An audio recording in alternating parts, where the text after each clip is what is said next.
Hello and welcome to a special edition of Current Affairs on JTV. We're joined today by the Conservative and Labour candidates for the seat of Hendon in the forthcoming British general election. Matthew Offord, the Conservative candidate, and Mike Katz, the Labour candidate, have kindly agreed to present a series of their views to us on key subjects. Gentlemen, thank you very much for joining me. I'm going to start with a simple question to each of you. I'll ask Matthew first and then you, Mike. Matthew, why should Hendon voters, particularly Jewish voters, vote for you in this election? Well, I certainly have a track record of working in the constituency and with many individuals and organisations. People know my record on things like school security. My first question in Parliament actually achieved the result of getting the money to pay for school security. I have a close relationship not only with the police but with the CST in regard to keeping people safe, both when they attend synagogue and also when they're out and about in their daily lives. And I have a good track record in areas such as education. Ed's Heim was one of the first of the 16 free schools in the country. And I'm very proud that I've been working with the local education authority and with the government to get funding to expand school places, to get new schools and give parents a choice in the education they have for their children. And so I generally have not only a local interest, as I'm someone who actually lives in the constituency in Hendon, but I've made many relationships over the years. And so as such, I feel I'm the best person to represent this constituency in Parliament. Okay, Mike, same question to you. Thank you, and thank you for inviting me to this interview. I mean, the first thing I should do is say that I live and I've grown up and born and bred in North West London. My family, my mother particularly, and her family came from involved in Edgware United Synagogue and taught at local schools. So it's an area that I know. It's an area that I know very well. I've been campaigning across the borough, particularly in Hendon, with Andrew Dismore, the former Labour MP, for a long time. So I know the issues and I know the area very well. And I think it's important that we do face a clear choice in the election. And one of those, the most important issues is around Brexit. And we know that, firstly, the majority of the whole constituency voted to remain. And research indicates the majority of the Jewish community, by a bigger margin, generally speaking, voted to remain as well. And so I'm very committed to fight, to ensure that we have a deal that works for Britain and that avoids a hard, extreme Brexit. And from my perspective, that's a really important, because directly having a cliff-edge Brexit will directly impact on our ability to fund public services, as well as continue and ensure the people's livelihoods and businesses continue as we want to see and see the economy grow. Having seen just yesterday announced a drop in earnings, and that's kind of a decrease in the cost in the standard of living compared with inflation. There's a real problem that lots of families, especially in the Jewish community, are facing in terms of having a cost of living crisis. So from my perspective, I want to stand up for those people. I want to fight public services. I'm particularly for the Jewish community. As a Jewish person myself, I understand the issues, and I particularly be a very firm advocate for the community in terms of fighting anti. Okay, let me stop you there because we're going to come on to other issues. You've done your 2 minutes. Let's stop there. I obviously know you've brought in economy, other factors. We just don't have time to do those justice in this programme. I obviously understand their central importance to Jewish voters, all voters, of course, in that. I'm going to target those 3 areas to have a quick look at. If we start with anti-Semitism, a question to both of you, and Mike, I'll start with you. What is your position on how we can fight the upsurge in anti-Semitism that this country has seen in the last few years? Well, let's just be very clear. There should be absolutely no room for anti-Semitism anywhere, in any part of society, and in any political party, and especially in the Labour Party. And I, along with other colleagues in the Jewish Labour movement, one of the oldest affiliates of the Labour Party, the central part of the Labour Party, have been at the forefront of taking brave steps to call party leadership out when it's not taken the immediate and the severe action it needs to deal with anti-Semitism. I can't begin to pretend that it's been an easy past year or so, and I can't begin to pretend that the relationship with the Labour Party and the Jewish community is as close as it once was. And indeed, in my view, given what I feel is the close alignment between Jewish values and socially progressive values, that relationship should be.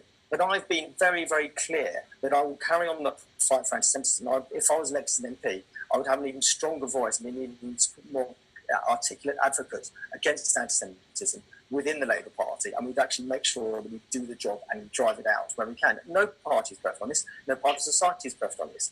But obviously, people take the lead from big institutions like political parties, and Yes. we must do that for the good of wider society. I know what you've said. Obviously, you have been a strong voice against anti-Semitism in the party. However, you have, of course, alluded and indeed pointed out the problem your party has faced in tackling anti-Semitism. How can you realistically expect Jewish voters, who are obviously horrified by what they've seen on things like the Ken Livingstone case, many other cases over the past couple of years, even with you fighting within that party for it, how can you say to them with a straight face, you should be backing my party on this subject? You broke up a little there, but I get the general thrust of your question. My point's very simple. I've got a very clear track record as a fighter against this. Now, Rome wasn't built in a day. Do I wish these issues had never popped up? Of course they have done, but now they are.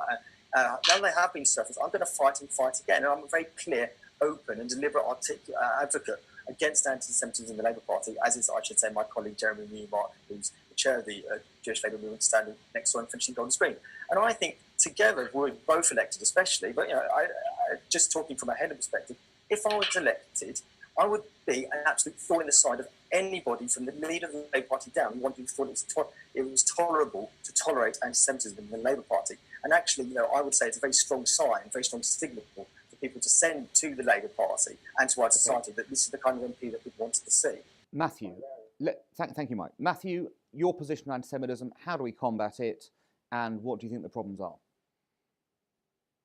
Well, they're very warm words to Mike upon anti-Semitism, but he actually praised the Chakrabarti report, which the Board of Deputies said was a complete whitewash, and it was just a job application for her peerage. So I'm struggling to see where his actions actually have come about.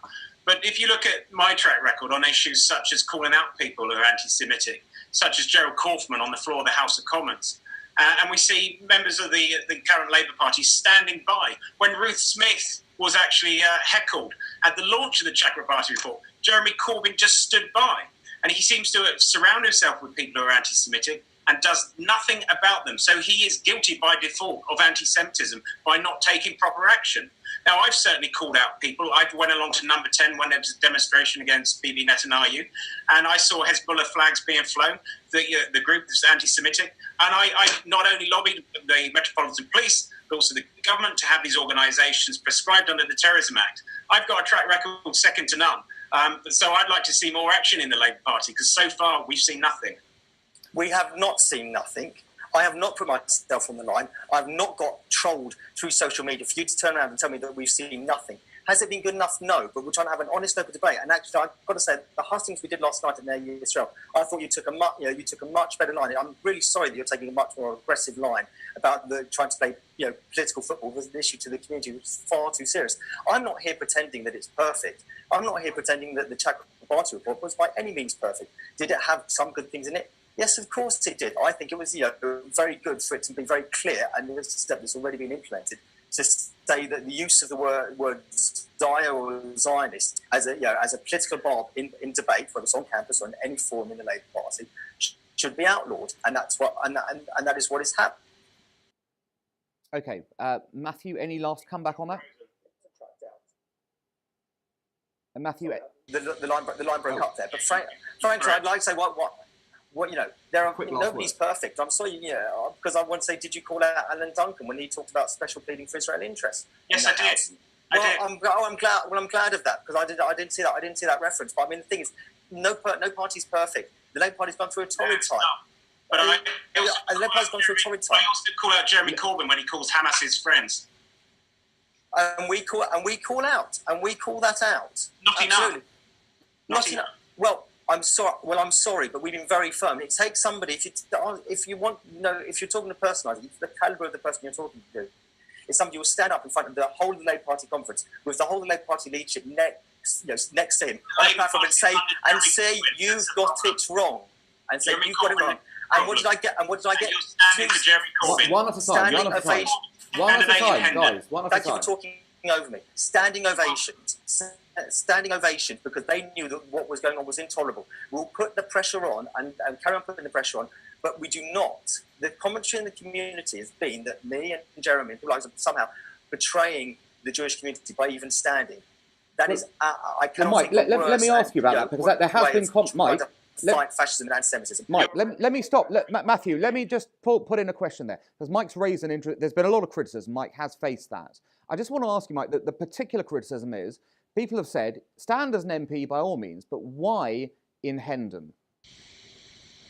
Well, because it's an area that I know, it's an area that currently doesn't have a Labour MP, that I think needs a Labour MP. I want to be very clear.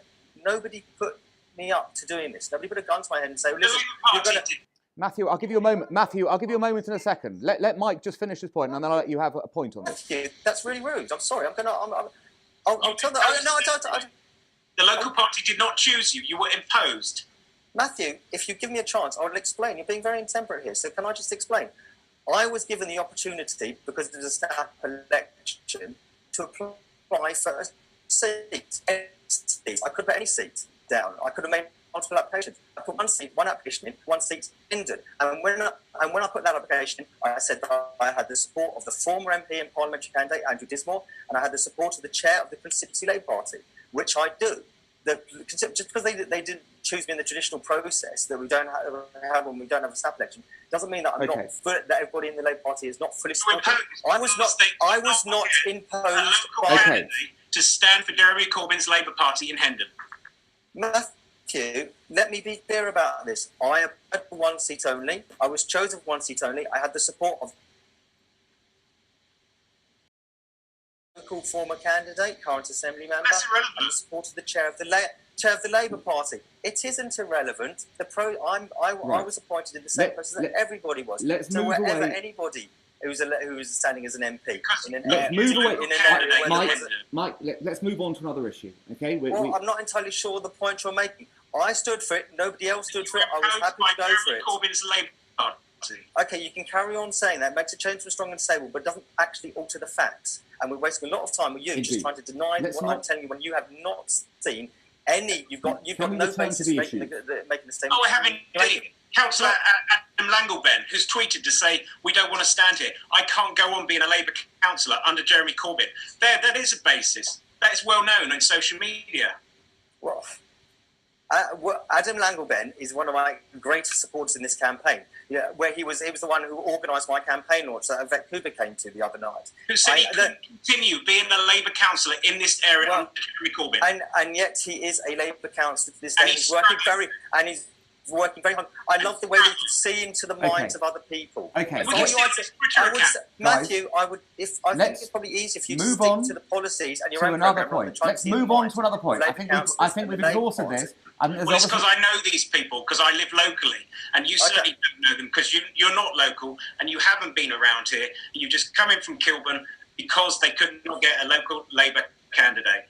I think, Matthew, frankly, if you want to talk about the issues that matter to people, I'm working with Andrew Dismore, who is the current Assembly member, was the former MP, and who everybody holds in very high regard, whatever their political status and their affiliation, as a very hard-working MP. And I don't think for a minute, even though we're a hard-working former MP and current Assembly member, and I don't think for a single moment he would have backed me if he didn't think, A, I was up to the job, and B, that I wasn't able to represent this community very ably. Know that he chose not to stand here because he couldn't do so in all good faith. And so you mentioned personal reasons he didn't stand, but putting aside that, he's decided not to stand at this election. He did his best for the Jewish community. He did his best for Israel, but he realised that, no, this was not good. I don't think we can possibly... I want you to stop, both of you. Honestly, I think really, guys, you should let Andrew speak to himself. The idea is, I think, it's most unfair when he's actually not able to answer. I was going to say, let's not put other people's views on the line here. We can't ask Andrew Dismore what he feels. Can we move on to another question, please? I think you've made your points on both these sides. I'm going to ask you about Israel, okay? Matthew, what are you going to do to support, firstly, a two-state solution, assuming you believe in that, in the coming parliament, and how are you going to stop attacks on Israel like the BDS movement? Well, it's a very good point. I certainly do support a two-state solution. I think I'm being very clear upon that. One of the first things I did in Parliament was actually to invite David Cameron to Israel, and I was very pleased to accompany him later on that visit. And not only did we have good conversations with BB and other politicians, but I want the two sides to come together, to look at a deal, to not have any preconceived conditions before a talk begin. And I think we could do that with, it may be very unpopular, with President Trump. I know for a fact that President Obama said that he was not going to waste any political time upon a two-state solution because he didn't believe it would happen. So I think we now have an opportunity with the American president. Secondly, in regard to the BDS movement, I think this is one of the greatest threats that Israel faces. And it's certainly being propagated once again by people and individuals like the Momentum organization. I'm very pleased that Matt Hancock, after a visit to Israel, he came forward with his guidance that local authorities and health service boards are not allowed to discriminate against countries, particularly when there are no other sanctions imposed by the legitimate national central government here. So we've certainly played our part, and we'll continue to do so. But once again, we see organisations like Momentum perpetuating a boycott of Israel. It's counterproductive. Okay, but Matthew, it was your government that voted for UNSCR 2334 in December. Was that? It was your government that voted for UNSCR 2334 in December. Do you think that was the right thing to have done? No, not at all. And many of us made our feelings very clear, both to Theresa May and also to the Foreign Office. And I know that she was hoodwinked because we were led to believe that they wouldn't be voted for it. But don't forget, when we came to the Paris conference, the Conservative Party, the Conservative government, voted against. We sent out a very strong message. Okay, Mike, your position on a two-state solution and indeed on BDS? Well, in terms of the, I'd like to be able to tell your viewers that, in terms of the lines that Matthew set out, both on a two-state solution and on BDS, I do actually agree with the thrust of the comments. We obviously need to find a two-state solution. We obviously are in danger in terms of where the political debate in Israel itself is going. That people are giving up on that from a right-wing perspective. And so we need to do everything we can to marshal forces internationally. Frankly, whoever is in government here, to marshal international leadership, including whoever's in the White House. We can't sit on our laurels here. We must make sure carry on pushing for a two-state solution. It's the only way that the region can find lasting peace and lasting security and can grow their economies in respective mutual coexistence. BDS is a terrible idea. It should definitely not be promoted. And I'm very clear that, and I'm very surprised actually what you said, Oliver. I haven't had a chance to read the Conservative Manifesto. I'm surprised there's no mention of BDS or Israel, if this is what you say in the Conservative Manifesto. The Labour Party Manifesto makes it very clear that BDS is not on. Whatever lobbying there may go on, as Matthew sort of referred to in answer to the last question on the UN resolution. There is different forces within different political parties who want different things, but the Labour Party manifesto is very, very clear. Support for a two-state solution, opposition to BDS. And recognition of a Palestinian state immediately. Yeah. Well, do you agree with that? For my part, I think I think in the longer term that's going to happen. I don't think it's a necessary thing you need to actually promote the two-state solution and promote the peace process. But I think essentially the language that we've got in our manifesto is exactly the same language we've had in the past three manifestos, and our position's not changed. I think it's a shame that the Tory party, as I say, haven't actually got any mention of this at all in their manifesto, if that's the case. We don't need to, because our actions while we've been in government have been crystal clear. Well, but we have seen the draft manifesto from the Labour Party, which was leaked, had a much different line, and there were a lot of changes. Well, that was a. Had not agreed. I'm afraid, Matthew, that fox has been shot, because you've seen the manifesto, the published manifesto. Whatever words whoever was playing with, for whatever reason, it was very clear that when that came surface, that that was just one version, one draft of somebody's version of that bit of the manifesto, and secondly, enough representation was made quickly enough, including myself and other colleagues, to ensure that we maintain the position that we put forward to the British people in our manifestos on Israel, on the two-state solution, on BDS that we have for the successive elections. So we've been clear and consistent. And as I say, I don't doubt your good words and your faith in terms of the two-state solution, because again, it's one of these issues that I would hope transcend partisan politics if we truly want to find peace. I just say it's a shame. Again, it's a shame that wasn't put in for clarity in the Conservative Manifesto. I haven't seen it, but I'm very afraid what is in the Labour Manifesto. All I can say is the Labour Manifesto is pretty clear on its opposition to BDS and its support for a two-state solution. Okay, quite correct. I have one question though on that. You're quite right, Mike, that your manifesto says that, and you are clearly a campaigner on that. Your party leader, of course, has in the past endorsed the idea of sanctions on Israel as a way of advancing the peace process. I know he doesn't make party policy, but you can see the problem with that, can't you?